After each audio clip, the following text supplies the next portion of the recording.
We came to run up a bag today. Yes, yes. We came to run up a bag today. Yo, yo, yo, what is going on, YouTube? It is Karma Speaks, back with another video. We are reacting to a video from Mackenzie Jean. Mackenzie Jean. Caption says, we are two-income household working over 40 hours every week and we can't afford rent. Let's see what she's talking about, man. I'm literally crashing out right now because we are in such a financial hole. Like, it's crazy how hard we work and the things that we do. And we're in such a hole. And then I think about the people who aren't going to be able to eat come November 1st. Like, my family is struggling very much. And I'm having one of those days where I feel zero hope.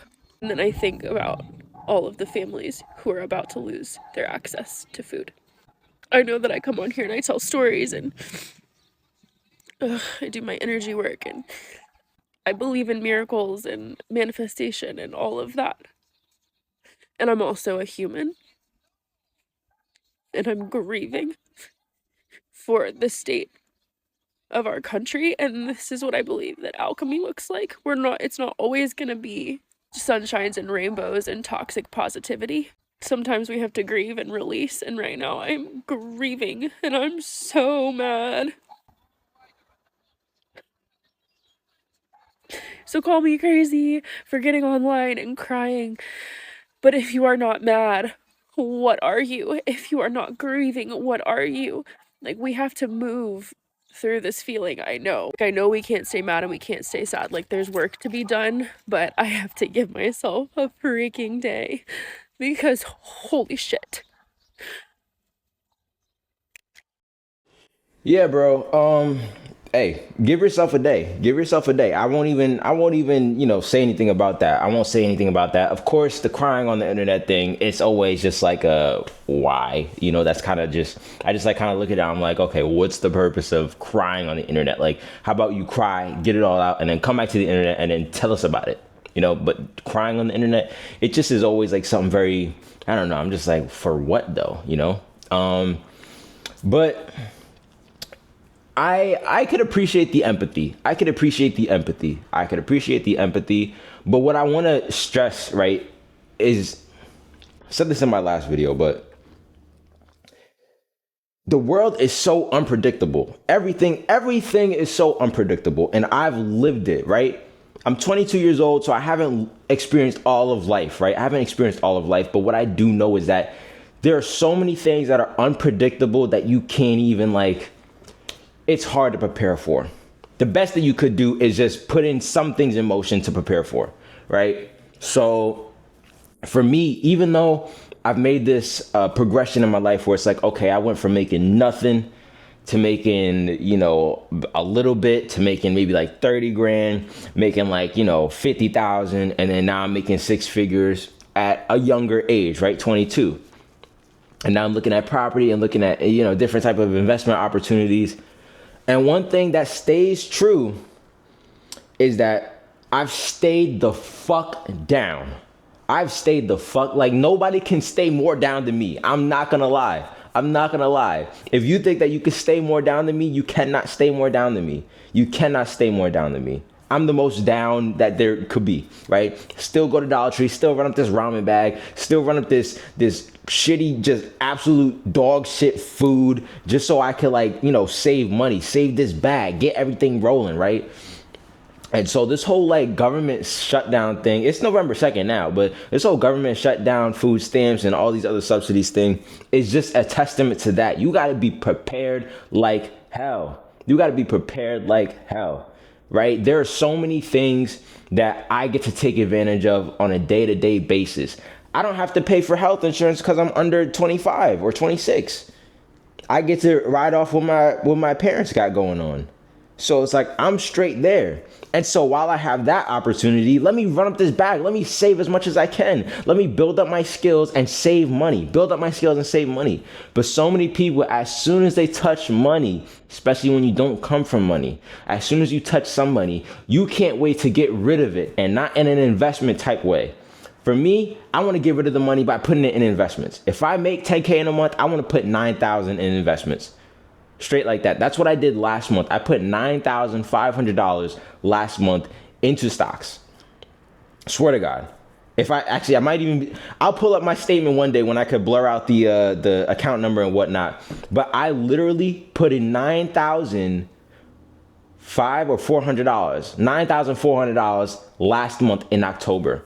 I'm trying to get rid of the money. When y'all make a bag, you want to get an expensive apartment, you want to get a nice car, you want to eat at all the fancy restaurants, get steak dinners, you want to start shopping at Whole Foods and just going to Pilates and going to private gyms and doing this and doing that, which is all cool and well, but it's like you haven't even settled in your wealth yet, in your time wealth or in your actual like monetary wealth. You haven't settled in it yet, right? Meaning like you haven't been there enough. How are you going to spend all the money that you just made from a 6-figure job in the first year? Let it at least marinate for a little bit. Rack up a bag, like save up a bag, save 100,000, 200,000, save $250,000. After that, then it's like, okay, now you got a bag that you could fall back on or that you could let grow and compound for you. And now everything else that you make after that is cool because you always got that bag sitting over there. Like that's how it is for me. Right now, I'm working on the first 100,000, right? We're 70% of the way there in one fiscal year. We're 70% of the way there in one fiscal year. So once I save that 100,000, guess what? Me personally, I'm still going to keep compounding and adding to that. But now I could collect other badges. I could collect a real estate badge. I could collect a bonds badge. I could collect a business badge, right? Maybe I want to like scale it from just 10 to 12K to 20K, 30K, 40K, 50K.